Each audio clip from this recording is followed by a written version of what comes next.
back in chapter 18 of Matthew, going through Matthew, crushing it, and this is an interesting one. This is the fourth discourse. So there are 5 major discourses in Matthew. This is the fourth one. The last discourse is the Olivet discourse, which is kind of a weird one. So that one is going to be kind of interesting. Jesus is talking about the end times, what that's going to look like. There's a lot of information in there about eschatology and how things are going to shake out. And it's very future focused and end times and last days kind of stuff, which is always gives me great anxiety because I'm still learning a lot about that. I think it's the murkiest, grayest area about the Bible because it's very symbolic, and I think it's happening and will happen. So I can explain that later on. But this is the fourth discourse, which is not that. So as we're going through this, if you find something interesting, don't forget to put a comment below. Ask a question about it. It's better to study the Bible together, which is why I also encourage you to go out, find a local church and a local Bible study, and just use stuff like this to supplement, right? But go be with people and learn the Bible. It's more fun that way. So anyways, chapter 18. At that time, the disciples came to Jesus saying, "Who is the greatest in the kingdom of heaven?" And calling to him a child, he put him in the midst of them and said, "Truly I say to you, unless you turn and become like children, you will never enter the kingdom of heaven. Whoever humbles himself like this child is the greatest in the kingdom of heaven. Whoever receives one such child in my name receives me. But whoever causes one of these little ones who believe in me to sin, it would be better for him to have a great millstone fastened around his neck and to be drowned in the depth of the sea." So it's a very interesting thing. I think this is harkens to that part of us that wants to protect children because he's saying clearly that to be like the greatest in the kingdom of heaven, you're humbling yourself. It's a posture thing. It's a wonderment. It's a humility. It's a child is completely dependent on other people for its existence to grow up good and well. And so I think that's interesting. And also the fact that there's another such verse that shows that the punishment of hell is real. This idea that whoever causes one of these little ones who believe in me to sin would be better for him to have a great millstone fastened around his neck and be drowned in the depth of the sea. Millstone is for grinding grain. They're very heavy, even a small one. Just imagine tying a heavy rock around your neck and throwing yourself into the ocean. It doesn't sound very nice, and it's not. That's a punishment, right? Like there is a coming judgment and a punishment for people. This idea of universal justice is very comforting to me. Honestly, would you, if you believed in a God, would you believe in a God that wasn't just? And it can be hard to understand God's justice sometimes, but at the end of the day, you can trust that he's going to provide justice. So interesting section. Also, I'll point out that the disciples are being kind of goofy. Who is the greatest in the kingdom of heaven? What a worldly, earthly question. And Jesus is saying, look, everything that you think you know about this, just forget it. It's not like a king. It's not like a knight or a warrior. The greatest is going to be like a child. Woe to the world. So verse 7, woe to the world for temptations to sin, for it is necessary that temptations come, but woe to the one by whom the temptation comes.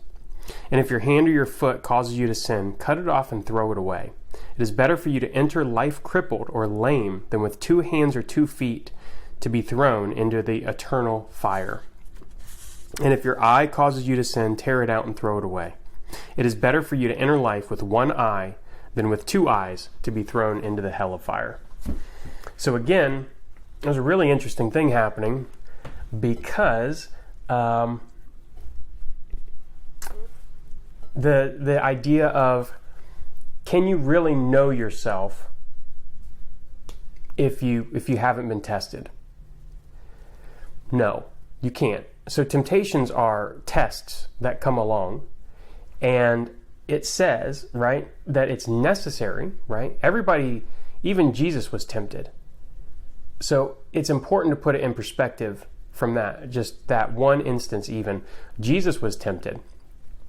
We might not understand the temptation of Jesus as much as we would something simpler like the sin of sexual immorality or stealing or whatever it is, right?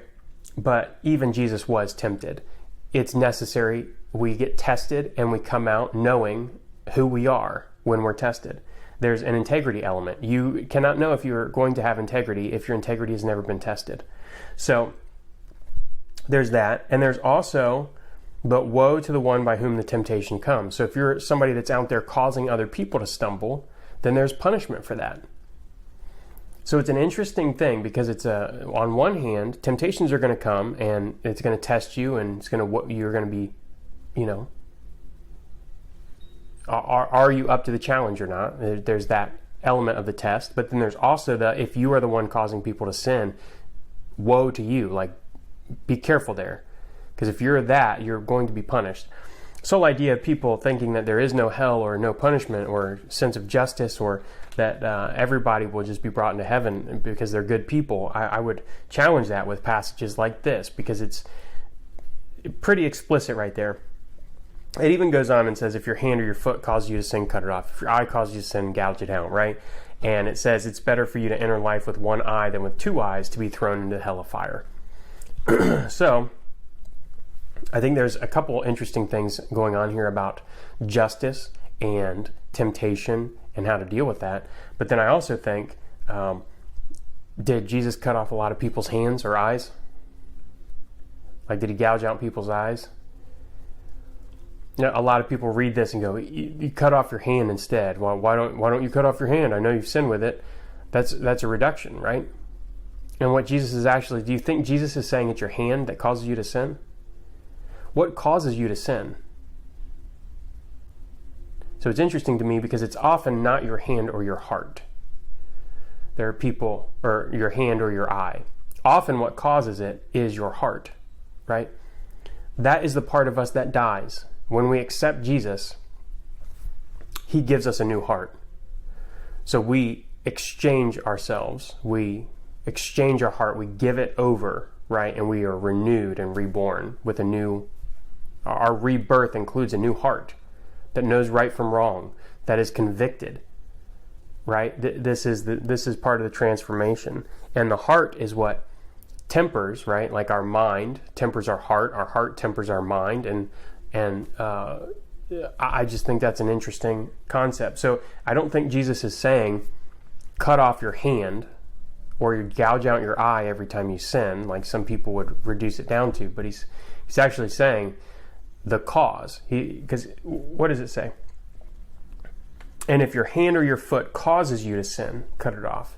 Is your hand participating in the sin? Sometimes. If you're stealing, your hand's participating, whatever, right? And this is taken literally, obviously, in punishments in the Middle East. But if your hand is the instrument, it's not the cause. The cause is your heart. And so every sinful person needs to be reborn and give their heart up, I think is what he's getting at there. So, and explicitly, it's better for you to enter life than for you to be burned in hellfire. I think that's pretty self-explanatory. But again, anybody that challenges the idea of hell or this idea that hell isn't real or whatever, then this is refuting that. Clearly and obviously refuting that. So I think that's I think the most interesting part about this to me is the whole, if your hand causes you to sin, cut it off, but really it's your heart that's causing you to sin there. So that's how we kick off the fourth discourse here, is the disciples bickering over who's going to be the greatest, and Jesus telling us to get at the cause of our sin. So pretty cool there. But that's where I'm going to leave it for today. We're starting off chapter 18, so hopefully that was pretty cool. Like and subscribe. Let me know what you thought of this video down below, if there was something interesting that popped out to you. And with that, I will catch you in the next video. All right? Peace.